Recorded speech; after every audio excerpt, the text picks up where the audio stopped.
नमस्कार दोस्तों, आज का वीडियो बहुत ही मार्मिक होने वाला है। कृपया वीडियो में आगे बढ़ने से पहले हमारे चैनल को लाइक सब्सक्राइब जरूर करें। मरते हुए अभिमन्यु ने द्रोणाचार्य से क्या कहा? कुरुक्षेत्र का युद्ध अपने चरम पर था। चक्रव्यूह की रचना कर पांडवों को फंसाने का प्रयास हुआ और उसमें अभिमन्यु ने प्रवेश किया। वह वीरता और पराक्रम का प्रतीक था, किंतु द्रोणाचार्य व अन्य कौरव योद्धाओं की रणनीति ने उसे धीरे धीरे अकेला और असहाय कर दिया। चारों ओर घिरे हुए अभिमन्यु घायल अवस्था में जमीन पर गिरते गिरते भी अपने शौर्य का परिचय देता रहा। उसी क्षण जब मृत्यु निकट थी, उसने द्रोणाचार्य की ओर देखा और कुछ कहने का गहन वाक्य कहे। अभिमन्यु ने धीमे स्वर में किंतु दृढ़ आत्मा से कहा, गुरुवर, आप मेरे पिता अर्जुन के आचार्य हैं। आपने उन्हें शस्त्र विद्या सिखाई, उन्हें धर्म और युद्ध का मार्ग दिखाया। आज जब सब आपके समक्ष हूँ और तो यह प्रश्न मेरे हृदय में विदाड़ करता है कि क्या यह उचित है? इससे उतने महान आचार्य मिलकर एक अकेले बालक पर पार करें। आप धर्मगुरु हैं, नीति के ज्ञाता हैं, तो क्या यह धर्म यही कहता है कि अनुचित आक्रमण कर किसी निर्बल को मार गिराया जाए?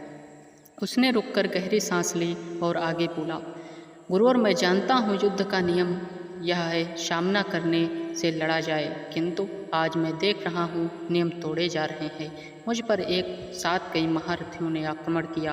आप तो सदैव न्याय की बात करते थे, तो क्या यह अन्याय आपके नेत्रों के आगे धर्म कहलाएगा? मैं आपका शिष्य नहीं, लेकिन आपका पुत्र समान हूँ।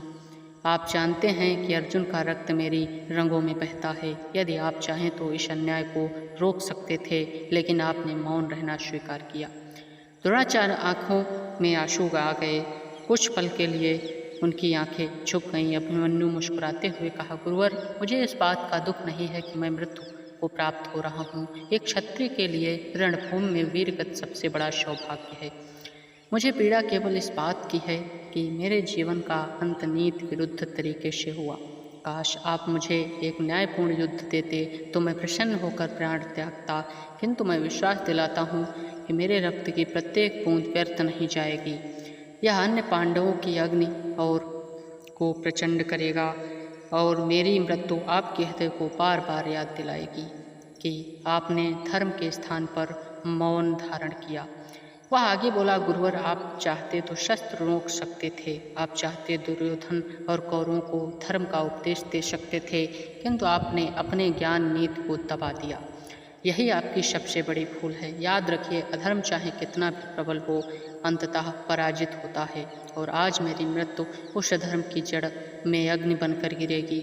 भविष्य गवाह बनेगा कि पांडवों की विजय मेरे बलिदान का भी अंश होगा।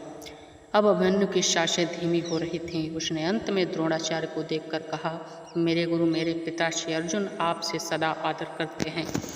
मैं भी आपको उसी भाव से प्रणाम करता हूँ। यदि मेरे प्राणों का अंत आपके समक्ष हो रहा है तो यह मेरा सौभाग्य है, क्योंकि आप केवल शस्त्र विद्या के आचार्य ही नहीं बल्कि धर्म के प्रतीक भी माने जाते थे। आशा है कि आप मेरे बलिदान की प्रेरणा लेंगे और भविष्य में सत्य का साथ देंगे। मैं जा रहा हूँ, परंतु मेरी आत्मा यह वचन देती है कि न्याय और धर्म की विजय निश्चित है। इन अंतिम शब्दों में के बाद अभिमन्यु ने रणभूमि पर अपने प्राण त्याग दिए। उसकी आंखों में चमक में अब भी वीरता, धैर्य और धर्म के प्रति आस्था झलक रही थी। द्रोणाचार्य का हृदय व्यथित हो उठा। वे जानते थे कि अभिमन्यु वचन सत्य थे। उस दिन गुरुवर ने भले ही मौन धारण किया हो, किंतु उनके अंतर्मन में अभिमन्यु की वाणी जीवन भर गूंजती रही। इस प्रकार मरते हुए अभिमन्यु ने द्रोणाचार्य को धर्म, न्याय, गुरु संबंध की याद दिलाई और अपने बलिदान को अमर बना दिया। दोस्तों, आज का वीडियो इतना ही। मिलते हैं आपको अगले वीडियो में। तब तक के लिए देखते रहिए ज्ञान का पिटारा यूट्यूब चैनल। लाइक सब्सक्राइब करना ना भूलिएगा। धन्यवाद।